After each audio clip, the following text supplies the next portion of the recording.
વિસ્તારમાં શાંત ધારો લાગુ આવવા છતાં ભાજપમાં એક નેતા દ્વારા હિન્દુ બહુમત વિસ્તારમાં આવેલી પોતાની જમીન વિધર્મીઓને વેચાણ આપતા તેમજ અધિકારીઓ દ્વારા પણ યોગ્ય તપાસ કર્યા વિના જમીનની એન્ટ્રી મંજૂર કરી દેતા જેના વિરોધમાં સ્થાનિક રહીશો અને હિન્દુ સંગઠનોએ સૂત્રોચ્ચાર કરી વિરોધ પ્રદર્શન કરી અશાંત ધારા કાયદાને લૂલો લંગડો બનાવી દેવામાં આવ્યો હોવાના આક્ષેપ કર્યા હતા।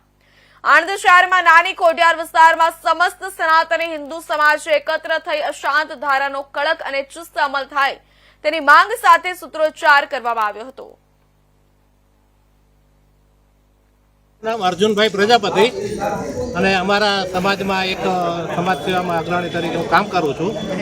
આજે અહીંયા આગળ અમારો સમાજ જે ચારે બાજુ જે વસેલો છે, આજે વર્ષોથી કચ્છમાંથી આવીને મહેનત મજૂરી કરીને આજે ધીરે ધીરે પોતાના રોટલા રડતા થયો છે, ત્યારે આજુબાજુ આ રીતે વિધર્મીઓ એમની જમીનો લઈ અને અશાંત ધારાનો ભંગ કરી અને ખરેખર અહીંયા આગળ બહુ તકલીફો પડે છે। જે અમારા જિગ્નેશભાઈએ કહ્યું કે ગૌ માંસ પડેલું હોય છે, વાછરડું માથું કપાયેલા પડ્યા હોય છે, જ્યાં ને ત્યાં આજે બાગ બન્યો ત્યાં નમાજ પડે છે, આ રીતે ડરાવવાની અમને હરકતો કરે છે કાયમ માટે। તો અમે બસ એટલું જ ઈચ્છીએ છીએ કે આમાં અમને ન્યાય અપાવે। અમને એમનાથી કોઈ વાંધો નથી, પણ અમને અમારો ન્યાય મળવો જોઈએ। એ પણ શાંતિથી રહે, અમે પણ શાંતિથી રહીએ, અમને કોઈ જોડે કોઈ વાંધો નથી, પણ બસ અમને આનો પૂરેપૂરો ન્યાય મળે।